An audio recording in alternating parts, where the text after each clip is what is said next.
Hello,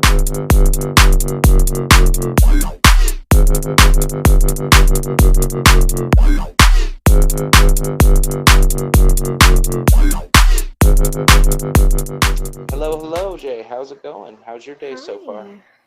It's going good, going good. Been drawing a lot. I mean, being on a con circuit, I bet you probably got a good grind going on, huh? Oh yeah, I switch between usually my this year at least, and last year has been switching between traveling at two cons and then making art for cons and doing Kickstarters. So, is that how you get your projects out there with the Kickstarters, or what's the point of that? Yeah, I do Kickstarters usually for my pin sets, my enamel pin sets, because they are really expensive and I didn't have much money to start out with when it came to cons, and starting up a con is extremely expensive. So in That's order to get the interesting. product, yeah, I started doing Kickstarters for pins. And you've built up quite a bit of a following on Twitter, at least from what I've seen. I mean, 1,000 people following you, I would say, is quite a few. I know a lot of people are always, in it for like the hundreds of thousands, millions, but like I was talking in one of the previous ones, every time I think about that, I just think, what if like 37 people were standing behind me waiting for me to say something so they could listen to it? Yeah, it's So super crazy. I never really expected that many followers, especially so early on Twitter because I had a Twitter a long time ago, but I never used it until like a year or two ago. That's when I I started to find it's a build it pretty up. good networking utility for real. I mean, the character limit kind of makes it so that you can't really get in depth on things, so you kind of have to get Yeah. short and to the point with a lot of stuff. And in some ways, that's really limiting, but in other ways, it kind of makes it so that it's a lot of surface communication, which can be good when you're trying to just get people's attention for a second. Yeah, I definitely feel like when I talk about things, I would like to go a little more in depth, but I have to be sort of vague because I'm limited to how many words I can have. Well, welcome to a new platform where we talk about things for long periods of time. So, what do you have on your mind that you want to get out there? um, I'm not sure. I don't like talk a lot very well with non-specific questions because That's okay. I got this. I got social So, as far anxiety. as we discussed talking about NSFW and the stigma attached to that, especially with the image and the brand that you have to have when you're doing the con circuits, like you had said in the tweet where we initially contacted each other. Mhm. Um, so, how do you find? Because I've seen quite a bit of your work. I've checked out your social medias and the stuff that you've sent me personally, and it's not the NSFW, like you said, it's not really erotic based. It's more fantasy and more mature and respectful, I would say. So how does that affect your image, and what Yeah. do you do to combat that? So I definitely have this personal like feeling like my art is very much fueled by emotion, I think. Oh, excuse me. I'm sorry. No worries. Okay, anyway, my art is very much fueled by emotion, and I think artistic nudity and tasteful nudity it so often brings this sense of vulnerability and just openness. And And power, I, even. I mean, when somebody yeah, like you see somebody armored up and there just happens to be that little bit of nudity that kind of pushes it in the direction of showing you something desperate but extremely powerful. There's plenty of examples of stuff like that. yeah, like a lot of Renaissance art, it's just they're just unabashedly there, and I really like it. But I know that my personal taste and some of the darker stuff, because I do like some darker content, and I would love to do more darker content. But I know that my fan base as it currently is, as I've seen everyone at cons approaching my table, talking with them and who's bought my stuff. Um, I do a lot of Steven Universe, so my audience is very young, and I don't want to necessarily have to expose them to NSFW or darker stuff when they're young and they're in for this bright Steven Universe stuff, which I also super love. I've And had it's another very conversation that was conflicting. very similarly based with another artist whose name I won't mention because we haven't had that conversation on recording. But yes, she felt quite similar, where a lot of what she does involves children, and she has an interest in drawing NSFW content, but doesn't want to accidentally expose them to it. So that Yeah, seems to be kind of a common thread with some artists. yeah. How do you think you can get past that? I mean, do you think you would have to rebuild entirely and go in another direction with a whole new persona to be able to put that out there? I feel like I will have to eventually get to the phase if I'm going to bring it to conventions, because I can't bring it to conventions currently because my table would just be all over the place. It would just look very weird. Yeah, But with if, such a hardline mixture there, with very yeah, bright, colorful, happy cartoons, and then potentially like dark and maybe a little disturbing, because you yeah, and definitely seem like you got some potential to do that. even my darker themed stuff can be super bright, but it's just so different mood wise. Yeah, you But have a I wonderful style. I mean, thank it's you. so diverse and just incredible. I love your coloring especially. I definitely experiment a lot. I feel like I don't have a certain set style yet. But that's okay. But I feel like I would have to completely change my table and give up a lot of things in order to go into the original style, which is really disappointing. And that's where my conflict had come in with that post, is I was expressing how it would be just so disappointing to either give up entirely one or the other. Give up drawing for these fandoms that I absolutely adore, for these shows that touch me in like such an emotional way, but also or have to give up the darker stuff in order to favor the other audience.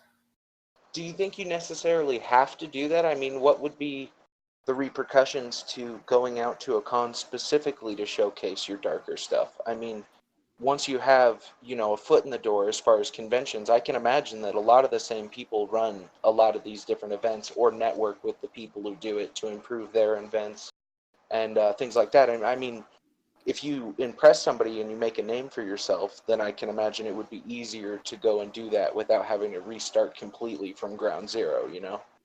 Yeah, I definitely think I could do it, but I don't know about if I can mix them in a table, which is the hardest thing. Is that Yeah, just that yeah, the restriction? mixing that almost seems just completely out of the realm of possibilities. And that's Yeah, unfortunate. I mean, it I is. get that people go to you for like a very specific thing, but art really isn't. It's disappointing to me when people get pigeonholed into these specific things that they have to do. I mean, everybody who has that creative spark, really, they should be able to apply that to anything, because who Hmm. knows which one you might be best at. If you don't experiment, how are you ever going to find out? And I think it's so beautiful to be able to just change what you do and experiment and go where life takes you. I Yeah, will I mean, often you're not the same see, person you were 5 days ago, so why should you be the same artist? oh yeah, and I often see tables with very one specific gimmick, and I don't know how many times the same people would come back for that. So I don't want to have that, but at the same time, it's just so hard to also be so different all the time because you want people to recognize you. Now, let's talk about for a second what you've just touched on with the same people coming back to buy the same thing all the time. When Hmm. you do a table at a convention, do you strive to have new and different products each time that you go to these places? Oh yeah, I'm always working so hard in between each con because I want to have at least a few more prints or a few more charms or a few more enamel pins, just more for people to see. So it's not the same thing every single time. Because I'll often, because it's still my first year, go to cons in the same state. So I will get those repeat people, and I'll see people who come up to me like, "I saw you at this con," and they'll be like, "I saw your business card on someone's print as they were walking around," and I was like, "Oh my gosh, you're here," which is the coolest feeling I've ever felt. No doubt, that's got to be amazing to see like actual. I mean, I can imagine you get a lot of like positive reactions online, but somebody doing it, face to face, telling you how much they appreciate your work, that's just got to be a step above. Yeah, I don't get as much engagement online as I would hope for, but in person is just so vastly different than any social media. Very true. Much more personal. It's also kind of crazy because I have talked about I have social anxiety, and it actually makes social media very hard to work with. Putting myself out there on the internet is just so much harder than being at a table and actually talking to people, which I feel would usually be the opposite, but it's not. Yeah, that is a little strange. You would think it would be the opposite because then you have somebody face to face as opposed to just some screen name out there. Yeah. But I guess overwhelming numbers may play a factor into that. I mean, think about you versus one person in a confrontational, conversation compared to you versus potentially 1,000 people or millions of people. Mhm. It's definitely hard on there. It's tough competition. And there does seem to be a bit of a competitive edge as far as artist to artist on some social medias that I've seen, which seems a little disappointing to me because there doesn't. It, we live in an age where things are so readily available to everybody. There's no reason for the famine thinking that I see in some places. Uh, Everybody can put their stuff out there, and anybody. I don't want to say anybody could do it. It's an amazing accomplishment that you have done it. But any artist who has the drive to do it, like you do, could go out to a convention and sell the things that you're doing. It's not; these aren't secret methods that you've stumbled across. This is something that anybody who has the dedication and the love of the craft and all of these factors that you have and have driven to kind of push forward so that you can be out there doing what you do, anybody could do it. Mhm. And like I was such a young artist when I first actually got introduced to cons. It was about my first year drawing when a friend dragged me to one. It was like, here's this world, and I was like, whoa. Culture shock. And I wanted to be a convention artist for about 5 or 6 years up until this point, and I hadn't done it because I really, really wanted to work hard and bring my art up and to a standard where I felt like getting it printed on things and made into things is something people would buy and I wouldn't hate it 2 days later. That's something that I touched on with the writer, Literate Gamer. He Hmm. said sometimes if you have a problem valuing your product when you're putting it out there as a product, and you continuously undersell yourself, then maybe you need to take a step back and work yourself up to a point where you feel like you're ready to be at that value level. And it sounds Yeah. like that's kind of what you did as far as conventions. You took a step back and just focused on yourself until you felt you were ready. Yeah, and I think that's super important. I think looking at it in a very logical way and um, just a realistic way is very good because I know there's a lot of people who will go into it expecting a lot of money with not a lot of work put into it. But the truth is, the work is endless. There's so much work that goes into it, way far beyond just making the art. Um, but gosh, I lost my train of thought. I'm so sorry. No worry about that. Let's talk about the workload that does go into it. How do you approach getting into a convention from the start? So conventions generally open 6 months to a year before the actual convention. So you have to like email the site of the convention you want to go to, see about the month where they open. And I think most conventions at this point, from what I have found, is they'll have a jury process where you will send in your portfolio and your art, and they will get back to you with an email saying whether or not you got in. From that, it's just planning, getting your product, and showing up. But the stuff that goes into planning includes taxes, which are a big one. Um, the cost of the table is expensive. The cost of all the things you put on the table. Actually, having a table set up is incredibly important. Like how you design your table, super important, or people will not stop. And you want to catch people's attention. So I like my biggest recommendation that I have done is I go around at conventions because I've been a guest of them for so long, and I'll look at other artists' tables and see how do they do things, what works and what doesn't work. And every single time this year, I've actually changed my setup a bit and refined it, and the money that goes into that is a lot, and the money that goes into the product is a lot. I think for my first con alone, I probably spent $2,500, if not more.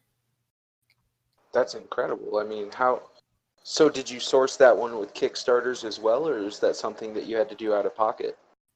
Half of it was about out of pocket. I did my prints out of pocket, the table, and other stuff like that, like the setup. But the enamel pins were crowdsourced, which cost alone around 1,500. They were very expensive.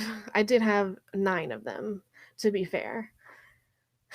And how do you set up your stock on those? So if you have 9 options, how many do you have of each of those ready to sell? The minimum order for pins generally everywhere is 100. So I usually get 100 of each because it still takes me a while, and I sell around 5 to 10 of each design at every con. So it takes a bit to go through the stock, but they are my best sellers. Now, do you mind terribly talking about like the profit margins on items like that? Yeah, of course. Pins, depending on where you get them, can cost about, I would say, $1 to $3 per pin, heavily depending on where you're getting it. If you're getting it from a middleman, what's on the pin, such as extras, because I have a couple pins with chains, I have a couple pins with glitter, and then I have some normal pins that I'm currently making. A little plug for myself, making another Kickstarter. Oh yeah, and that'll be down in the description. Absolutely. Make sure you get Oh, that to yeah. me so that I can include it. It will be up November 1st. Angels and Demons, called Penumbra. I'll have a But little placeholder there until the link is ready. That way I can seamlessly transition. I usually sell my pins for about 12 to 15, depending on the size of the pin and how complex it is. So, how much it costs for me to make. And I think per con, I get around 600 to 900 just on pins.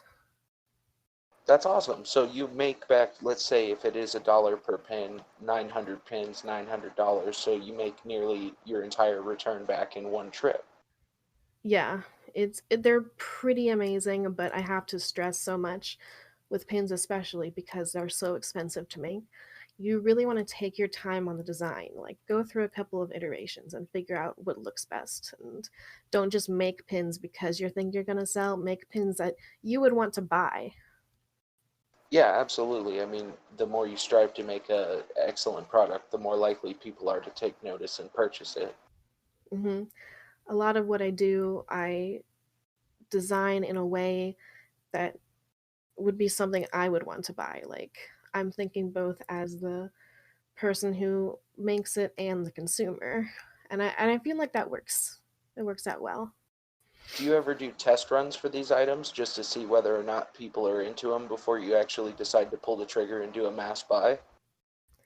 Yeah, that's usually what the Kickstarters are for, is, to see how many people like them. And I usually advertise for about a month or two beforehand, see if that gets any traction. And Okay. usually they at least get funded. And from there, I have them at cons, and it's great. That's really cool that that's working out for you. You've managed to find a little bit of a wavelength with your audience that the idea that you're putting out there gets funded by them so that you can then serve it to a wider audience. Yeah, and they're so fun to make, and I love making them so much, and I love packaging all the stuff up and sending it to people. Oh, that's got to be tedious. I actually find it so fun. Like, it's so relaxing to me. My aunt does a business where she sells like little Christmas ornaments and collectibles and stuff, right? And she says the same thing. She talks about how she loves packing everything up and getting it out the door, and I thought that was just adorable when she told me that. It took It's me a like long something she time. can do literally all day. Yeah, it took me a long time to find what I want to do with art, and I think I've totally found it, and I'm so happy. That's And so cool. yeah, I I feel love like that. I love to hear like somebody who actually goes out there with a dream and finds a way to start succeeding in it. And I mean, if you're happy doing it, then you're just going to try harder and get better, and it can only get better from here.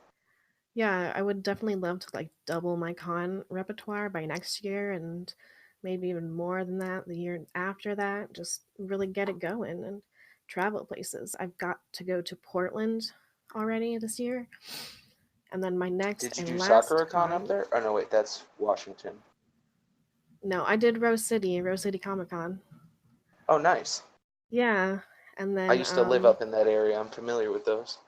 I have a bunch of friends up there. It's great. I love it. And Yeah, it's really nice up in Oregon. I love that place quite a lot, and everybody's super weird. they are. My next and last con this year is going to be Anime NYC. It Oh, is that's absolutely awesome. it's absolutely insane to me. I Yeah, I mean, I applied can imagine the just door there has got to be cuz. huge. So just the Yeah. opportunity, wow. I applied just cuz, and when I got the acceptance email, my mind was blown. No doubt. Good for you. That's going to be a really good experience, I hope. I hope so too. I don't know if I'll actually make any money at that con because the travel expenses are so much, but Well, have um you considered doing I any want to like make limited the time risk. specific con items? Because scarcity can bring, quite a bit more sales. And if you do something that costs quite a bit, you could make back your return quite easily. Yeah, actually, speaking of that, Anime NYC Pin Bazaar does a limited pin that you can get, and then it's collectible for that year.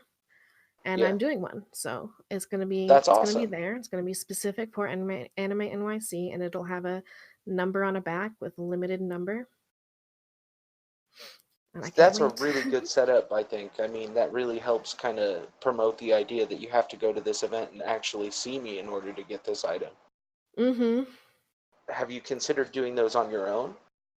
Yeah, I know I'm doing an exclusive charm for my next Kickstarter. I had just finished that yesterday, and I feel like I'm gonna do a couple more exclusives as time goes on, but as things have gone so far, because I'm still new to everything, I want stuff that I can sell multiple times.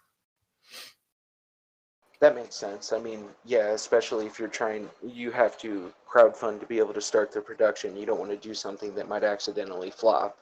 Yeah, it's a big investment and a big risk, Now, do but you if just you do prints and pins and stuff like that, or have you considered doing any like clothing merchandise?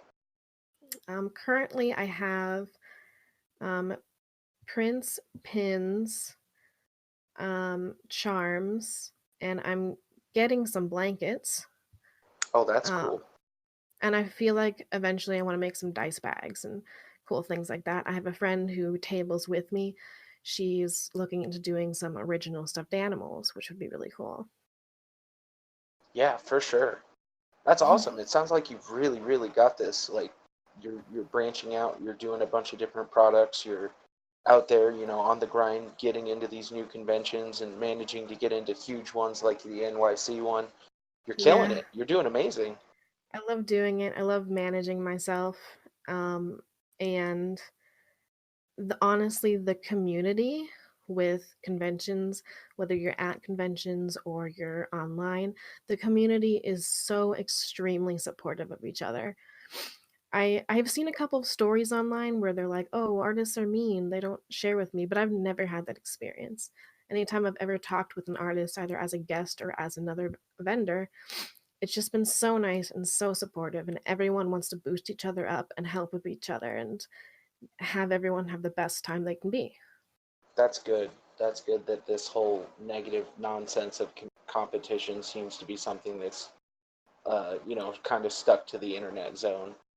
Yeah, I've never had a bad interaction with another vendor. Even online when I was very first researching things and I would ask artists who I've bought prints from or other things, and I would ask them like, would you be willing to share your manufacturer and stuff like that? And they were like totally cool about it. They're like, yeah, sure, this is what I do.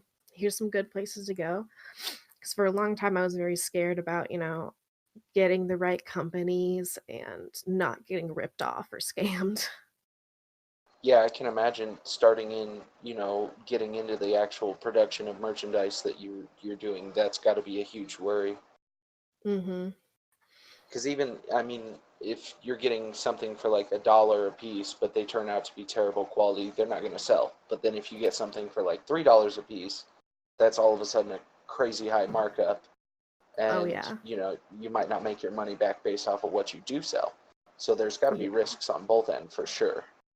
Pins especially are you have to be extremely careful who you're dealing with because they can either steal your pin, which is not good. I've seen plenty of pin ripoffs, and it's so terrible that people would do that. Well, hold And on, because I actually talked about this in a previous podcast, and I think it's not quite that they're stealing the content from you. I think it might be when you make the agreement with them to manufacture it, you sign away the rights to that and give them the chance to do it. it's possible, but I don't know if that's the case because a lot of the times the ripoffs they aren't necessarily exactly the same. They look worse quality. They look like they're from a different manufacturer. They're not the same looking as the original pin, so it's not the same mold. It's probably just a cheap knockoff to be able to get off the hype of the original product and, push Yeah, out there and pick up on what you're already starting. it's But I so think that's sad a really important because conversation to have when you start signing things with manufacturers and such. You really got to pay attention to that, because oh if you yeah, sign away your work, then you've lost out. What are you going to do about that? 100% pay attention and 100% like do some research, do a lot of research. Before I made my first pins, I did so much research. I got samples from multiple companies to make sure that they looked okay and that the company, talked to me, which was expensive but worth it. Yeah, I good hear a lot customer of service usually comes with a cost. Yeah, I hear a lot of times too that like once you pay for a pin, they just stop being responsive. They're just like not good at communication. And now I have a manufacturer that I use for all my pins, and I love them. They have great communication, and they're totally they're totally great. They're willing to fix mistakes if there are mistakes. That's awesome. That's great to hear that you found a good working connection to be able to get that product going. Yeah. Mhm. Now, how many companies did you have to go through before you found them? I searched through just I don't even know how many, so many. I first went through a bunch of American companies, which I found out to be middlemen, and I looked into reviews and I looked into different things, and not only were they double, triple the price, but a lot of times the communication was really bad, and they don't even make the pins themselves, they outsource it. So it's like extra difficult to work with because you're not talking directly to the person making your pins. So I ended up going with Alibaba. I went through tons of companies on there to make sure, they weren't bad, they weren't going to rip me off. I made sure to follow all the guidelines to make sure I was completely protected when it comes to buying the stuff. Yeah. And I asked some friends, of course, who have already made pins and have already done that, and to make sure I was doing it right and I didn't want to lose thousands of dollars because I chose the wrong company. Yeah, some unfortunate accident, that would be terrible. Yeah, I heard So there this. is a lot of responsibility there. I mean, to really put yourself out there and discover what you need to get the product made properly. Yeah, especially if you're running Kickstarter and stuff, because you need to follow through and get the stuff to your backers. And I heard this terrible story that the other day that this person, the company lost their pins in the shipping, and they will not compensate them. They will not remake the pins without them paying the entire price again, and that's just awful. Yeah, it is. Damn. That that's the first time I've used a swear word, but wow, that's terrible. Yeah, the company didn't want to take any responsibility, but it was a fault that was entirely theirs. Man, that is unfortunate. How do they recover from that? I know that they had to first pay the full price again to get them remade so that their customers would get their pins. But I think they're currently, fighting a dispute to try to get some compensation back. Yeah, or like an equivalent order or something. Jeez. Yeah, it's absolutely crazy. I couldn't imagine. That would suck quite a bit. Now, when you are putting out new products on your con table, how much decision really goes into that? I mean, do you research how much the product that you were putting on there sold over time, or what potential market there is for like similar products? I know you said quite a bit of your stuff when you're out there on the con is very much in the cartoony style, so I can't imagine that there's a lot of culture shock, I suppose would be the right term. It's Yeah, I have it's a got to be very similar. I have a lot of Steven Universe. I have a lot of Overwatch, and I have some like Catherine and Persona because I love all those series. And ironically, it tends everyone who comes up tends to hit all of those same favorite series at once, which is really funny. So it works, but when it Nice little comes to the grouping you got table, going on there. yeah, when it comes to the table display, that's another part of the so much work that goes into con prep and everything. I usually spend a month, if not more, with a fake table set up in my house with all I of was the about to ask about that. Yeah, a yeah. mock setup. I have all of the props set up. I even put everything on the table at points just to make sure it looks good because it's so important to actually 100% know what you're doing on that first day. How hectic is it to set up on the first day? Have you kind of gotten that down to a science, or is it still something Yeah. that really gets at you? I think I've gotten it down pretty good. It takes a while still because I have a lot of complicated things, but as far as the first con from now my like fifth con, it's gotten so much better. I have better organization behind my table, which is also things people have to think about.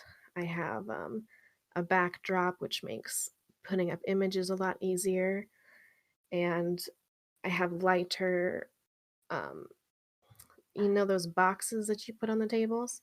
Instead of the metal grids, I have like the lighter ones that I assemble on the floor because I'm short, and then I just put them on the table. And I keep Because I'm short. I can't reach them when they're up there. You don't sound very pleased by that. It makes things hard sometimes. I can't But imagine at all. I'm super tall. and I keep everything super organized in specific display boxes and everything before the con. So it's really easy to take it out and set it up. That's cool that you've got everything down to, kind of a rhythm so that you can get it going. Um, Now, as far as like performing at the cons, did they let you know how your performance was based off of everybody else's? Do they Oh invite you no. back if you've done well? Do you have to reapply again next year the same way? What's the process there? It super depends on the con. I mean, they don't tell you anything else about the other vendors. basically, if you want to know about the other vendors, you just have to ask them. But a lot of cons will send previous vendors an email before public applications open. But depending on the con, whether it's first come, first serve, or a jury, or random, you will either have to go through the jury again because there's new contestants, obviously. You'll just get the table beforehand with the first come, first serve. So they give everyone who is already there a chance to get in first. And then I think with the random ones, you also just get it first. I haven't gotten to one of those yet, but that can be the Learning as you hardest go. part of getting cons is actually getting in because there's so few spots available for new people each year. Well, I mean, at the rate you're going, you're going to be a veteran in no time. I hope Just got to so. keep at it. I So how is try this to. how has this supplemented your life? I mean, are you making enough off of this to survive, or do you still have to work a part-time or full-time job with it? I still currently live at home, but at the rate I'm going, I will be able to be on my own and be out probably like in a one person apartment paying my own rent in like a year or two. It's gotten really good, especially compared to my part-time job, which was awful money in comparison. I probably made in 6 months the same thing that I've made in two cons. That's crazy. Good for It is you. crazy. Do you feel any burnout yet from doing this? No, it usually actually makes me more energetic. The closer it is to con, the more I feel good about it. I'm very much a workaholic person. So as if I have things to do and goals in mind, then I'm very good at just keeping going and keeping going. But when I have these long periods of downtime, I get just very depressed. So it's great. It's perfect for me. So more cons is good. Yeah. I'm sure That's it'll get to wild. a I've heard a point few if I people have. say otherwise. Yeah, I'm sure if I get to a point where I'll have like 12 or 13, then it'll be really exhausting. Because it definitely is exhausting working usually 10-hour shifts every day for 3 to 4 days. At Rose City, the first day, including setup, I think I was up from 6 a.m. to like 7 p.m. No, no, no. From 6 a.m. to probably like 10 p.m. It was a long day. And was that all mostly working? Oh yeah, we left the house very early at probably 6:30, and we got there, we set up, and that took about 3 to 4 hours of setup. And then the con, I think that day ran from probably 1 to 8, and then we had to go home and just pass out. How do you handle things like breaks and mealtime and bathroom and other involved things? Do you have somebody else who runs the table with you? Do you involve friends for specifically those moments? Just how do you take care of having to do those necessary things? So far at each con, I've had a table partner, which I highly recommend. It's incredibly fun to have a friend to work with you and split the table, and it lessens, of course, the costs of what everything you have to do because you're halving it. But then if one of us, needs to go and get something, the other one will be at the table, and we're both very good at it and just running it on our own and together. That's good that you have somebody that you can work with on that. Now, when you sign up for a table partner, do you both, let's say you go to a judge type of show or jury, as you said, Hmm. and do both people have to be judged on their quality of their work to be participation or participants in that? Usually, yes. When you sign up, you state both artists who are joining and give both examples of art or both portfolios, and then you get in or not get into based on that. So that can almost be a risk in a way. putting yourself out there with somebody else should say you get judged acceptable and they do not. It can, yeah. It depends on who you're with, I guess. I have surrounded myself by artist friends, so I have a lot of people. That's good. You I've have basically been around other artists since I started art. sounds like you have a very positive group around you and some talented people to be able to work alongside. Yeah, I try. I really love the whole community and I love the positivity, and artists helping other artists just is the best feeling ever. Are you a part of Art Cafe? I am, yes. I joined because of you talking about it actually. Well, excellent. Then it's working because that place is wonderful. And I think if you're into the positive attitude and everything, you're just going to absolutely adore it. Yeah, I think it's It's a so little great to tedious, help other people but out. it's fantastic.